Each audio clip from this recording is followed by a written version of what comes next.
that has been put up on international space. So first, let us understand or let us get back to the concept of theory of rights. So as you all know, so because this is fourth sem, I guess, yeah. So already second year, yeah. So this rights are two types: positive rights and negative rights. So what are negative rights? Which are these are very famous negative rights because negative rights in which state will interfere very less. Like state cannot interfere in every day-to-day life issues or every nook and corner or whenever there's an thing that there's not been any equality been going on. State cannot interfere in concept of negative rights. But whereas positive rights or the welfare notion of the rights, state takes an active role. State is a reactionary, it reacts, it takes an active role in making sure that these rights are uh, meeting the needful or the discriminatory. So that's why they are called positive rights because plays a positive state plays an interventionist role. So like welfare state. So but liberal state is negative state where because it treats everybody as equal without any discriminatory rights. So let us talk about what are human rights. Human rights are something like they are natural, they are inalienable, they are indivisible. Like even if you are a citizen or a non-citizen, these rights shall not be uh, cut off from a human being or a human being using those rights. So that is why these human rights are inalienable rights. So with increase in war crimes, with increase in war-like situations, and citizens have been subjected to various discriminations. So the international space, international politics have come up with the concept of human rights. So this human rights have been as a NHRC, National Human Rights Commission, by adapting some covenants, India has made this statutory body in 1993. So first let us understand like what is statutory bodies. Statutory bodies are not present in the original document of the Constitution. They have been later added through parliamentary acts. So, statutory, you all might know like what are statutory bodies, constitutional bodies. So, NHRC, National Human Rights Commission, is not a constitutional body. This has been added later by an act of parliament in 1993. So, this has been created by the act of parliament to do what? To help understand or help address whether there have been any violations happening to human beings in addressing their human rights. So they have the statutory bodies they make regulations and decisions on behalf of the governments. And they are installed, they are instituted by the government itself. So they take decisions because they have been constituted by a body of various several experts in that field and people who's been in the government for too long. They have this expert knowledge. So the government constitutes a committee, and this committee will look into the issues that has to be considered whether the violation has taken place or not. So they have legal powers. So they are literally like a court. We'll discuss in the coming in the class itself, like in the coming slides. But here we will discuss vaguely. So they have legal rights. So what are the statutory bodies in India? National Human Rights Commission, National Commission for Women, then the Backward Classes Commission, SC/ST Class Commission, then National Green Tribunal. These are all statutory bodies. And what are quasi-judicial bodies? So it's in the name itself. Quasi-judicial bodies are like court-like bodies. They have all the rights, they have all the powers to be acting like a court, to be giving judgments like a court.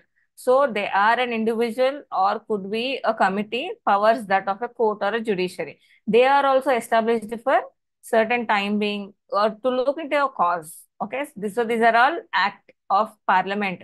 They literally work for the government because government is already busy with various things. So they devolve the government powers and look into issues, what should be done.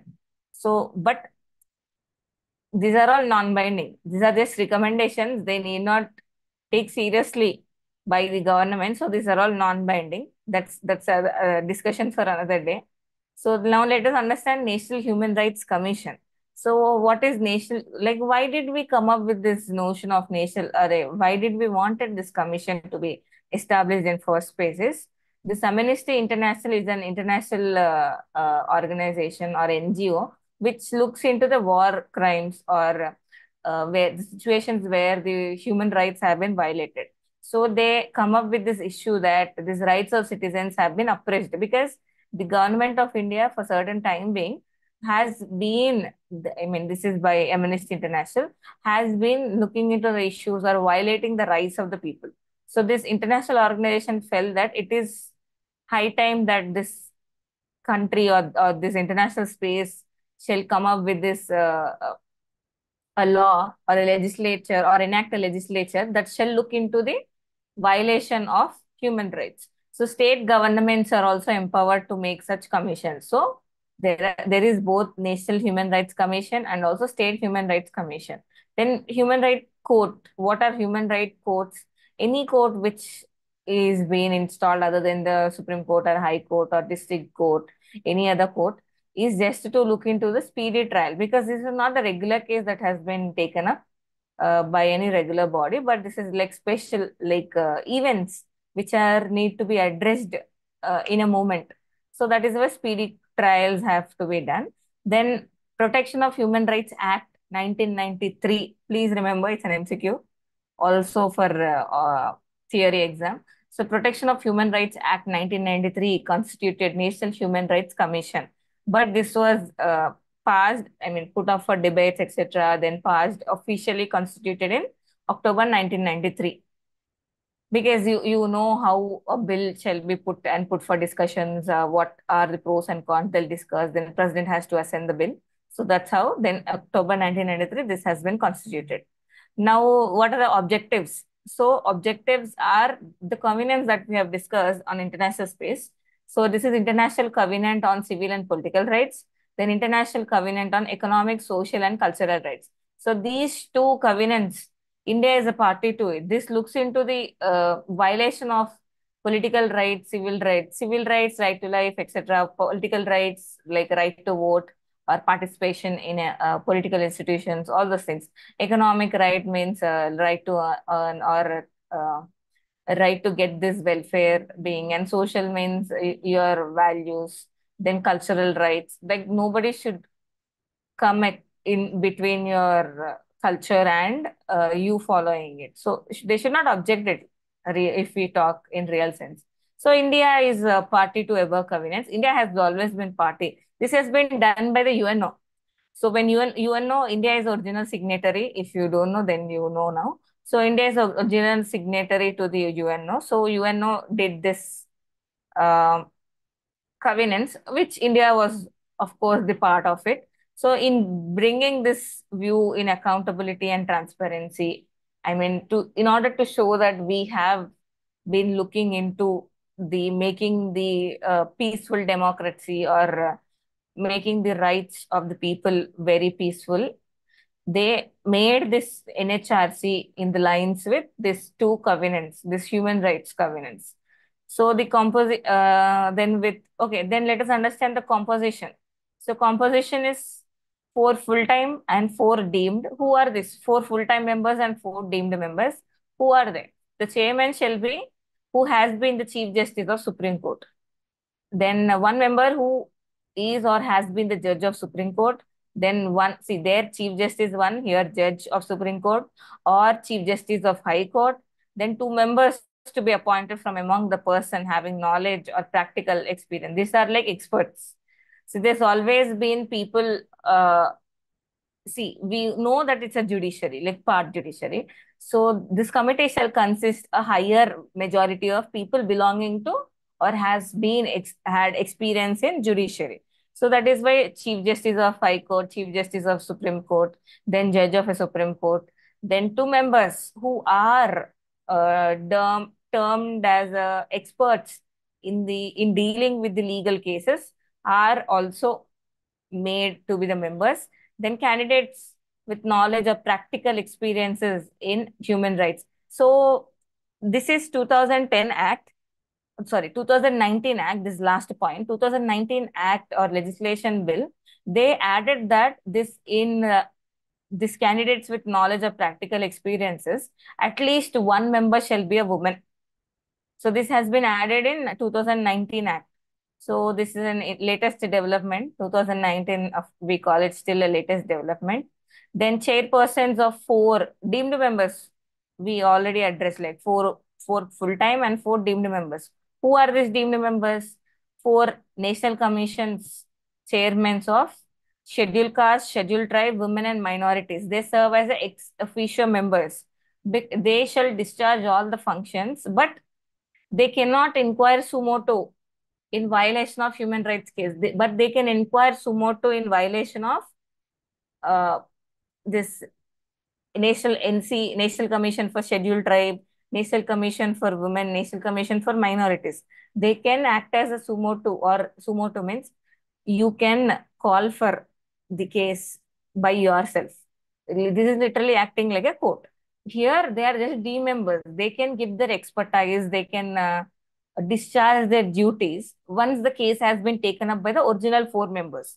Their play will come into picture once the case has been put forward or taken up by the NHRC. So these are the rights. This is also confusing MCQ if you're preparing for competitive exams.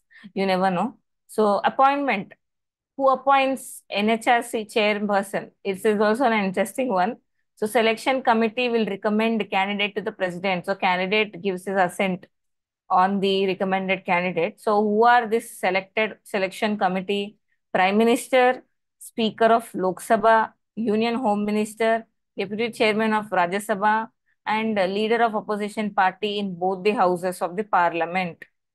So again, remember, Prime Minister plays a important role, then Speaker of Lok Sabha, then Union Home Minister, Deputy Chairman of Rajya Sabha, and leader of opposition. LOP is leader of opposition in both the houses of Lok Sabha and Rajya Sabha. Also, if leader of the opposition is differs, then it's for their sake.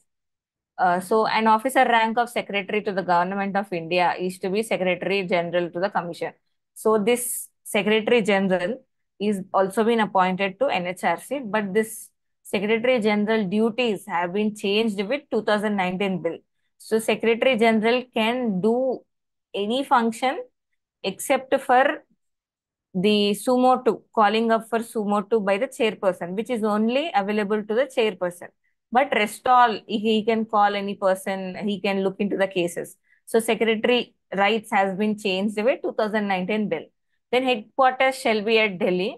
But if the other state or the other regions call for that, there can be regional headquarters at the various other places depending on the need. But the primary headquarters is at Delhi. It's permanent. Temporary headquarters shall be put up in at any district or any state depending on the need. So Justice Ranganath Mishra is the first chairperson of the commission. If it's better to know.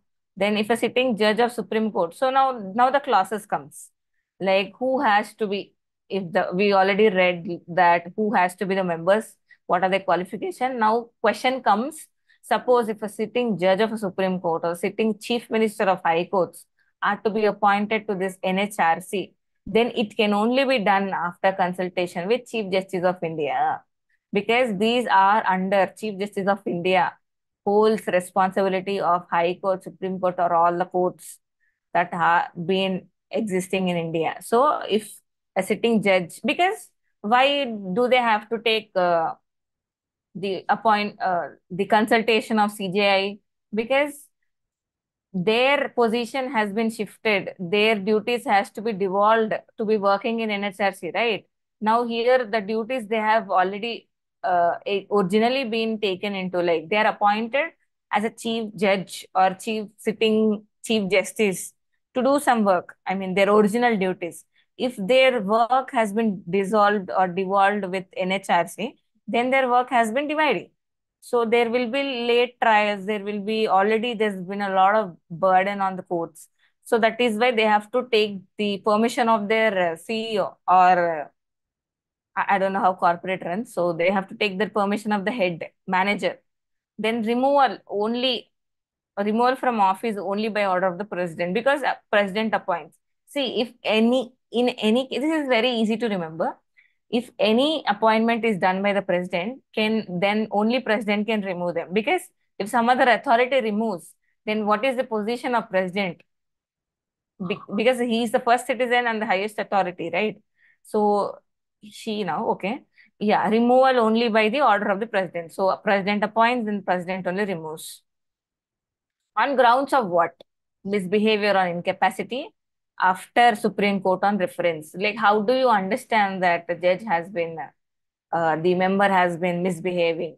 Because Supreme Court will look into the case. It will form a committee in order to look into whether this person, this member, has been doing properly or not, because here we cannot remove them through parliament, right? They are doing this misbehavior of them being as a member of NHRC committee, not them being as a judge of the High Court or judge of the Supreme Court. I hope you are getting the difference. So that is why Supreme Court will look into the matters, then it will give an opinion, then president can pass an order saying that we shall deem this person to be not be the member of this NHRC. So the next ground is engage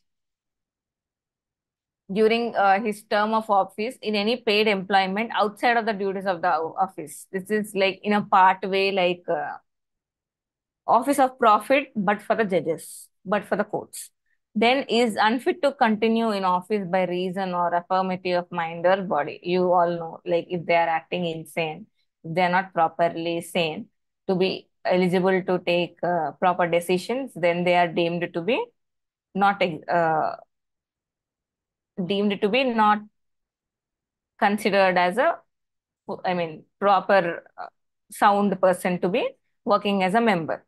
Then is convicted and sentenced to imprisonment for an offense, which in the opinion of president involved moral turpitude. So also first one is misbehavior, then engaging in office of paid employment, then unfit to continue due to sanity, lost sound, then convicted or sentenced to imprisonment, then term of office fixed for 5 years or 70 years, whichever is earlier. You all remember term of office of VC yesterday that we have had in the discussion. So if you remember, then you can drop in the chat box. Then they shall be eligible for reappointment for another term of 5 years. See, this has been changed with 2019 bill. They shall not be reappointed for another term of 5 years. This shall be strictly followed. This has been changed with 2019 bill, which we'll be discussing at the end. Then subject to the condition that no member shall hold the office after attaining the age of 70 years. It's either earlier 5 years or 70 years, whatever early that should be followed. Then vacancy is office of chairperson. Suppose chairperson office is vacant either by death or resignation, or like he's been termed as a misconduct, then president for a time being can ask the other members to act as a chairperson until the appointment is done by him. Okay, then salary and allowances. See here also, salary and allowances cannot be varied to their disadvantage after appointment. This shall, so this says what? This says salaries and allowances are fixed. So they cannot be varied depending on how you are acting, or whether you are going by the government uh, favors or not government favors. So in that way, salaries shall not be varied. Then next, functions and powers of the commission. Inquire sumo motu. They can take up cases by their wishes, like by themselves. They need not wait for the pill, or they may not wait for some victim to come and do the complaints. So that's a sumo to power they have, because they just act like courts, right? We have discussed earlier. Then petition to be sent by victim or the person on his behalf. So both, either victim can come or person can register a case on a victim's behalf. Then violation of human rights or abatement. If they see that there has been any violations of human rights is going on, they can take up this case by themselves. voluntarily, then negligence in prevention in such violation by public servant. So if they see that this public servant has been negligently, or this is called negligently not looking into the matter seriously, then they can take up the case against that public servant. Example, in the afternoon development, we saw that Pune case where the government doctors said to have tampered with the clues or the victim's blood, sorry, with the accused blood, right? So that is called, and they wantedly cancel out that clues so that so that the accused can not get these blood samples related. So negligence in prevention. Example, if suppose a person says or goes to the police station, says that my rights has been violated or there's been an abuse on me, then the public servant shall take up the case. If they see like the public servant says, it's normal only, you go back home, I won't take up the case, then this NHRC, they can go against this, they can put up a proceeding against this public servant who denied in taking the case of this violation of human rights. So that is, these are like superpowers to the NHRC. They can intervene in any proceedings involving any allegation of violation of human rights. They can intervene in reformation or protection to study the living conditions of the next most foremost jail reforms. So we all know how the prisoners or how the jail system in India, and how the people, I mean, how discriminatory the conditions are. Like there's been living in an inhuman condition. Although we all know they are criminals, but that being a criminal does not let them to be denying their human rights. That's what Constitution says, right? So they can look into a study if they see that any human right violation has been happening in the court, like judicial deaths, or this third degree has been applied, or encounters been made. So these are all considered, these all comes under the violation of human rights. And NHRC can look up to those cases. Then acts of terrorism is also a violation of human rights because they deny your right to live. They act violent, they beat you up, etc. They see anyone, anything that been what do we call, violating your peaceful life, then that comes under abatement of human rights. Then study treaties and other international instruments on human rights. Yes, they look into voluntarily studying the treaties which are related to human rights. If there's been any conventions or summits happening in international space, they can voluntarily take up those studies, or they can voluntarily attend and look into the studies of human rights for a better living, for making the citizens to have a better living. Then promote research in field of human rights. I mean, how better they can have this this human rights to be available, made applicable for every person, even being a prisoner or not, or a normal human being or a normal citizen. Then promote awareness of protection. See, most of them don't know that their rights have been violating because there's no proper education, there's no proper idea about what are the human rights, what are my rights that they are being violated in a day-to-day space. So they also take up this awareness programs, where through publications and media to make public aware about their rights and encourage NGOs. So NGOs also do their part work, like 70% of the work is been done by NGOs. They voluntarily take up this human rights violation cases. They directly go for the NHRC to look into these cases, because most of the citizens, they don't know that their rights have been violated. Even if they know, most of them don't know that how to approach. So these NGOs, they do their part, they help them file cases. And section 13 of the act ensures that all powers of a civil court trying a suit under a civil court procedure. So how do NHRC gets this powers of being a civil court is been implemented through section 13 of the act. So this is also an MCQ. So Section 13 of the Act says what? To ensure that this NHRC have all the powers of a civil court trying a suit under the Code of Civil Procedure. Then summoning and enforcing the attendees, witness and examining their oath. So they also have this power. They can summon the witnesses, call just like a court. They can call the witnesses and take their witness at or ask them that what did they see or what are they looking for, then examining them on oath, just like courts. So court, they ask you to say anything or exhibit anything under the oath, right? So same thing also NHRC has. Then discovering and production of any documents, they have this power. They can look into any documents, they can call for any documents, same court rules. Then receive evidence on affidavits, same like courts. Requisitioning any public record or copy, therefore, from court of officers. Yes, they can also ask court for the copy of previous cases or the previous judgments that they have delivered in that cases. So you can all see, literally, this is being like a power of a court. Then issuing commissions for the examination of witnesses or documents. So it can not only take this discovering or production of the document, but also they can ask for the examination of the witnesses to produce documents. Then what is Section 14?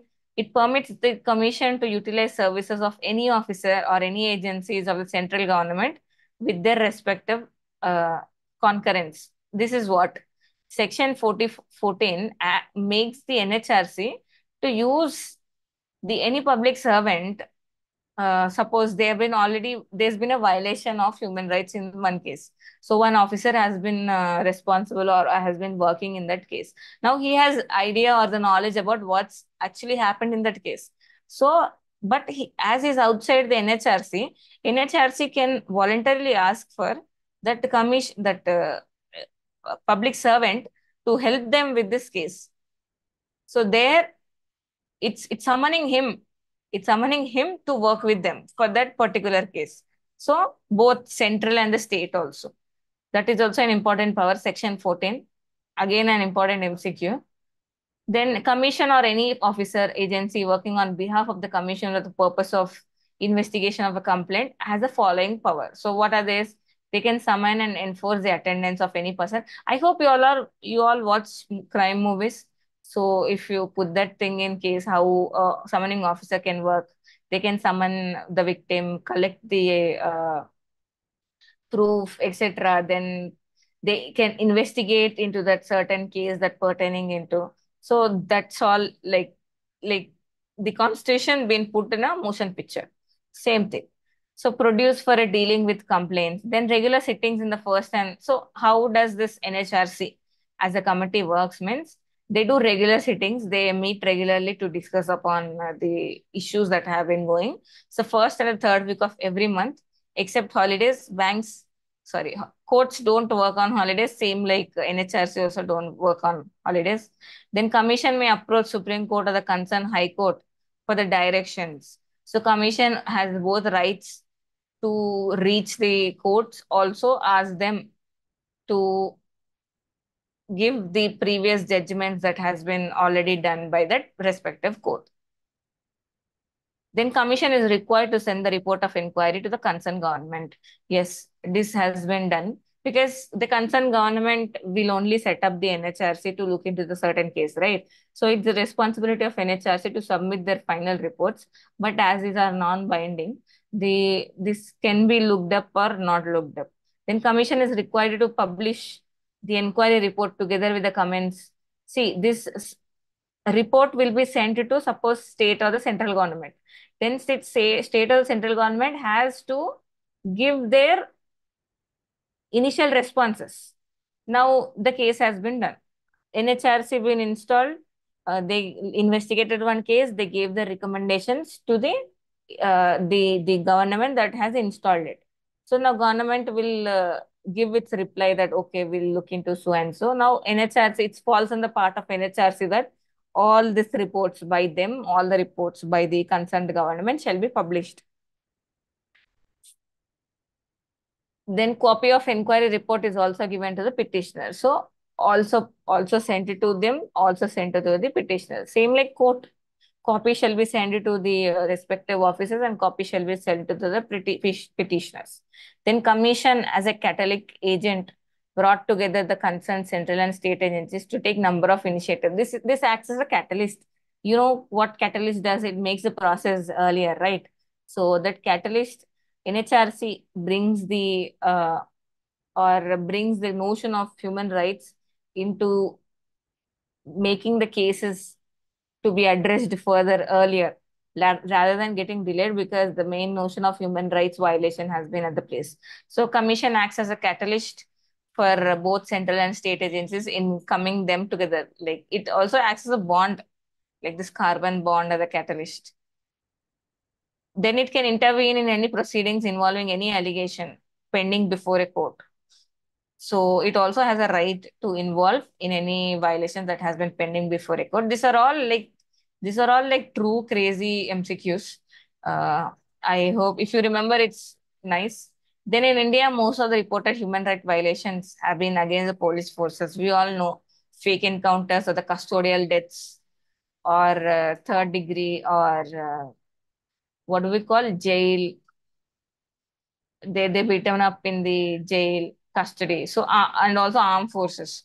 So armed forces, particularly in the states were affected by the problems of terrorism. Then what is Section 19?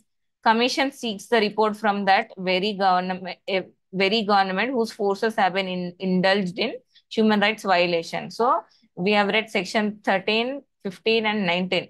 So now this also has a right to ask the government to send the report on human rights violation. NHRC, Butler House, did you all watch the movie Butler House by John, I think John Abraham, if I'm not wrong. So Butler House is uh, the same thing. And also in the last, you might have saw this, the commission inquiry. No, okay. So Butler House, what happens is Butler House encounter case. There's been a terrorist organizations. So, but there's been an outcry that this police did this fake encounters, but initial inquiry says that they did the fake inquiry or they are the true citizens. But the commission said gave a clean chit to the Delhi police because who has been fired from that position. So after the NHRC looked into the case, they gave this clean chit to the police person that these encounters are not fake, but actually they have been the person who got encountered, they have been actually I mean working with the anti India or the terrorist organization. So that is why they got clean sheet. But there's been a lot of debate around it. But in the Bartle House movie also they say they give clean sheet. They go just by the commission's report. They don't do a cliffhanger. So I guess it's true. Then commission had failed to conduct. You can watch Bartle House. It's a nice movie. Then commission had failed to conduct a proper inquiry as its officials never visited the site or failed a report on the basis of the police version. Yes, because commission had failed to conduct a proper inquiry because the commission never went to the place because the society members say that these kids, these young boys are not anti-nationals or they are not part of any terrorist organizations because we know them, we've been knowing them since our childhood. But uh, the NHRC, which gave clean sheet, did not visit the site. So it just gave a clean sheet through the reports that has been submitted by the police itself. So state governments to report the cases of custodial deaths. Now, also the other important thing, um, power of the NHRC is the state governments, if there's been any custodial deaths or rape within 24 hours, these shall be addressed or these shall be reported to NHRC. Then NHRC looks into those cases, whether they have been truly happened by themselves or there has been any violation of human rights. So this is an interesting one because it looks into if there has been any attempt to suppress the voice of the victims or not. Then State Human Rights Commission, although there's been a State Human Rights Commission for us, it's very rarely, we don't have any State Human Rights Commission. So the eventually the burden has been only on the NHRC. So now understand what is State Human Rights Commission. It shall consist of a Chief Justice of a High Court because it's a state, then Chief Justice, then Judge of a High Court, then District Judge in that state, then two members to be appointed from among the person. Yes, same like NHRC. Then Chief Minister. Okay, then committee members here forms who, then their Prime Minister, here Chief Minister, their Speaker of Lok Sabha, here Speaker of Legislative Assembly, their Minister of Home Minister, here Minister in charge, Department of Home, then their Leader of Opposition, same Leader of Opposition. But what if there is a State Legislative Council? Yeah. What if there's a state legislative council? Then chairman of the legislative council and the leader of the opposition party in that council shall also be the members. Then state commission shall submit its annual report to the state government. Then powers and the functions of the state commissions are similar of NHRC. SHRC and NHRC both are on similar lines. But most of the state it yet to constitute SHRC. But the issues taken up by the NHRC, what are the issues that will come under the violation of human rights are custodial torture, means torturing like third degree. Third degree is a violation of human rights. So you all, I hope you all know at least what's third degree. So custodial torture, then right to work, labor rights, extrajudicial killings, I mean killings outside of the purview of the constitution, then arbitrary arrest without any uh, detention without any I mean, without producing him or her in front of the judiciary or the magistrate. Then excessive powers of the armed forces and the police. These are extrajudiciary powers. Then sexual violence is also a violation of human rights. Then conflict-induced internal displacement, the migration due to suppose there's been a violent fightings happening, and if any displacement has to occur due to this internal disturbances, then that also comes under violation of human rights. Then child labor, then manual scavenging, violence and discrimination against women and children, LGBTQ atrocities against them, then problems faced by SC/ST. Then they also act as a human coach, human right coach. So what is the purpose of any special extrajudicial courts means for the speedy trial of the offences, because the mainstream courts have already been burdened with a lot of cases.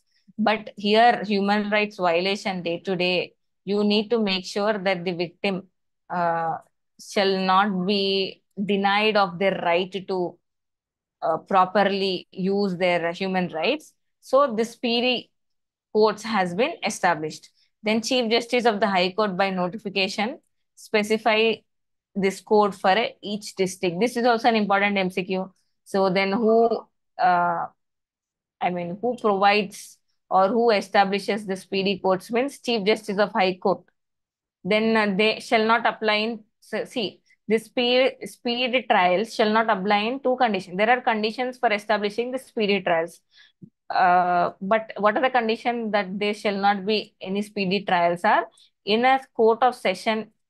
If a court of session is already specified as a special court or special court is already constituted. See, if there's an already been existing a special court working on certain other NHRC or certain other natural rights violation, then that can be continued. But if the session court has been put up specially to look into the NHRC or by the NHRC to look into the human rights violation, then they need not have the again extra speedy courts. They can be continued in this only.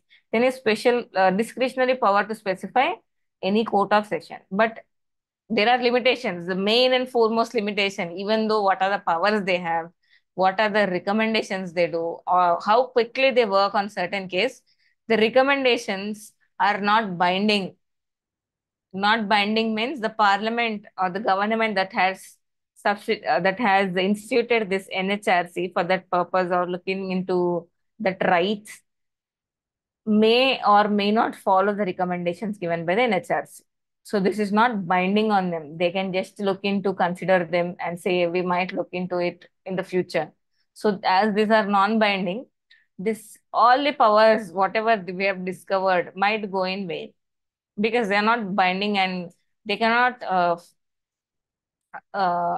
what do we say? They cannot call the governments for not following the recommendations. Then it does not have power to penalize, yes, authorities that do not implement its recommended orders. Then while, see, another important thing is this violation of human rights cannot be applied to the private institutions. So private institution, even though if there has been going any violation, these cannot be considered as a violation of human rights. Then members are recommended by the selection committee may not necessarily be human rights experts. So we know four members. So other members who been elected, the professionals or the experts, need not have this idea on human rights. They've been just elected for the sake of like, suppose they are favorable, they think that government which is establishing them, they might think that they will act in favor of the government. So they see who would not want to have their favorable person who acts in their favor in such a crucial committee, right? So uh, might be or might not be. I'm not influencing anybody. So if we think from the other perspective, so the member can have idea on what are human rights or what are the violations or might not have an idea. Then NHRC do not consider the cases if they are more than 1 year old. See what happened with the Me Too. Me Too campaign, what happened is the most of the cases are like very old, like 6 years, 10 years, but they have just been registered because there's no proper evidence to prove. And also they are older than an year. So that's why NHRC could not take up those issues. There's no valid proof to understand that this thing has happened. So that is why this is the backdrop. Cases older than 1 year cannot be taken up. Then cases that are anonymous. See, case cannot be anonymous. You have to be particularly present there. The victim shall be present. File an case or on behalf of victim. Also, their attendant can file a case and look into the issue. Then only, and with a proper proof, you cannot simply just go file a register a case in just like in police station. You cannot do that or ask NHRC to take up cases just like vaguely. There has to be proper proof, valid proof shall be there. So then cases, see, and most of the cases won't have valid proof. Cases pertaining to service matters. So public servants and their issues, they cannot take seriously those issues because they say that we are doing our duty, we are doing the responsibilities that has been bestowed upon us by being in this position. Then it has limited jurisdiction on armed forces. So most of the cases that the violation of human rights happens in army, it's an open secret. So, but limited jurisdiction over such cases puts this NHRC at a very limited space. Then main thing, funds. It does not have funds. You might ask, why does it need funds? Because to develop research, to have this machinery, to have manpower, to function quickly in pertaining to the cases, they all need funds, right? Then Protection of Human Rights Bill 2019. Yes, this made little changes. So let us understand what are these changes. So the bill reduced the term of office to 3 years or 70 years, whichever is earlier. Before we have read 5 years or 70 years, whichever is earlier. Then it removes 5 year limit of reappointment. So they can be reappointed at any point of time. So it removes this 5 year limit, then allowed the Secretary General to exercise all the administrative and financial powers, except judicial function. I mean, they cannot sit down to pass a judgment, except that they can do every function. So these are changes. Then bill provides the central government may confer upon SHRC being discharged by the union territories also. Now, what happened? This bill did a lot of changes. Gladly, from 1993 to 2019, there's been a lot of changes that has been happened in political space. So it looked up into the issues. So this is also important because 3 years and 70 years, then it removed the limit of 5 year reappointment. Earlier, because suppose if a chairman has worked, okay, for that 5 year period, now again for him to get reappointed, he has to wait for 5 more years. Now that limit has been removed. They can continue, they can again reappointed. Okay. Then Secretary General earlier just was discharging the duties like outside of the purview. Now he has or she has been given true administrative and financial powers also. Then bill provides the central government may confer on SHRC human rights functions being discharged by the union territories. Then functions relating to the NHRC. See, in case of Delhi, uh, NHRC will look into it because it's a UT. But still, NHRC will look into it. Amendment will strengthen human rights institutions for further effective discharge. Then it actually brought up global standards towards ensuring. Then it's in compliant with Paris principles. Again, an important MCQ. What are Paris principles? So Paris principles been by UN, United Nations. What it did was it created guidelines that set out minimum standards required for the national human rights institutions to operate efficiently and consider credible. So NHRC and SHRC are in lines made with the the standards that are or the guidelines based on Paris Principal guidelines. So this is also an important MCQ. What are Paris Principles means you can understand, and it's by UN and a thank you note. So okay, so we've got 8 minutes or so. Any doubts? I hope everybody is clear with today's lesson. And if you're trying to talk, I don't have an headset.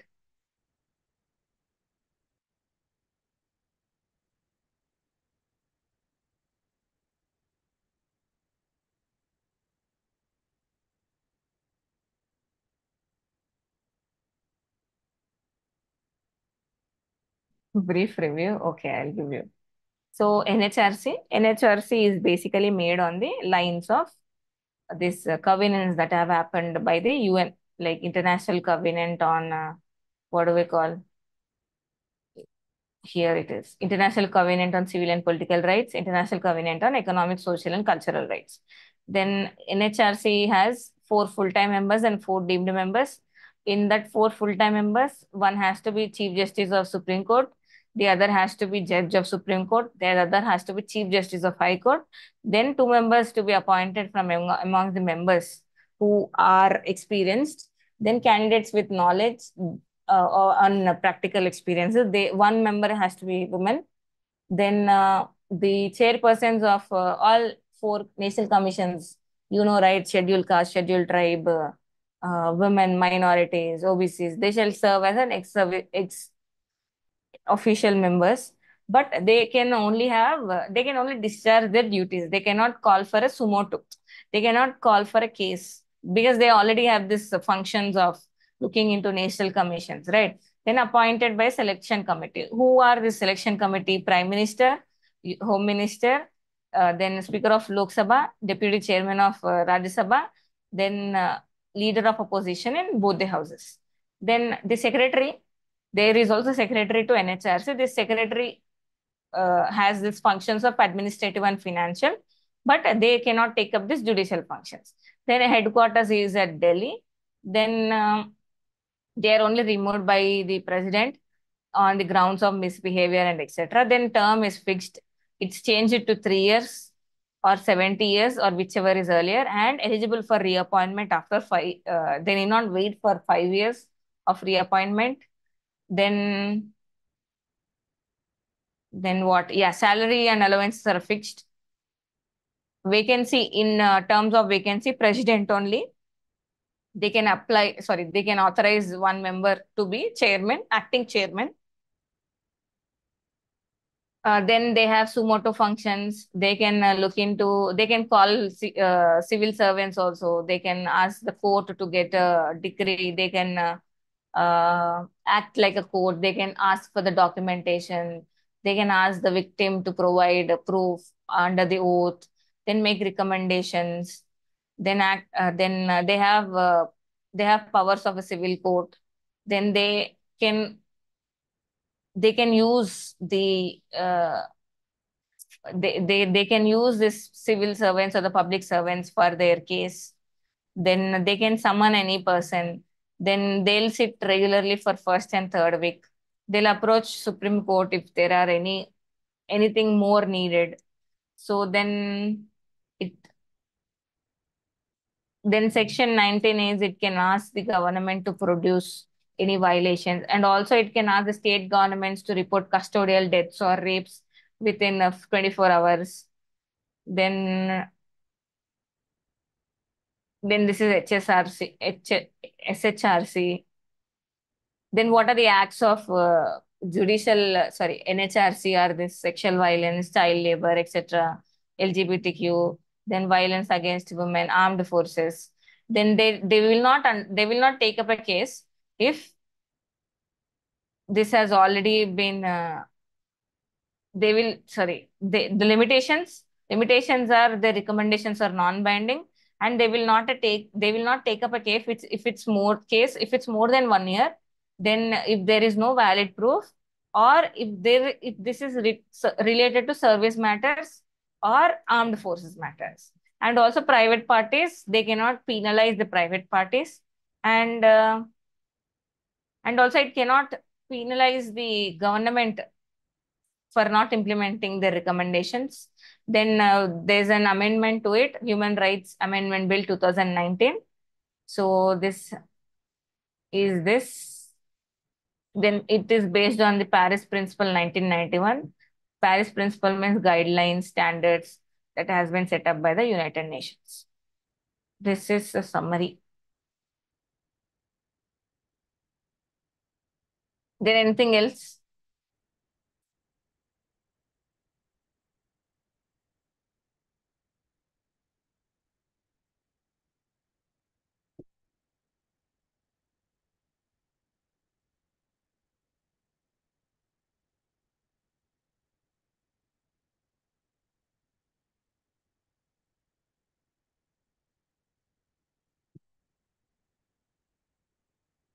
So did you all understand that what we have discussed?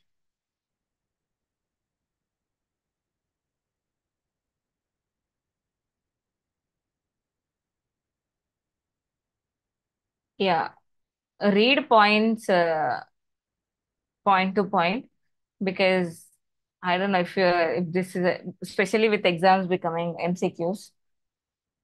You are in UG, right? So becoming MCQs, it's very, I mean, you have to read in between the lines. So we'll end the class today.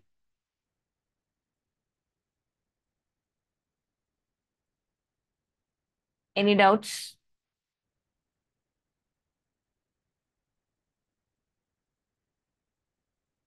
Yeah, so see you all tomorrow.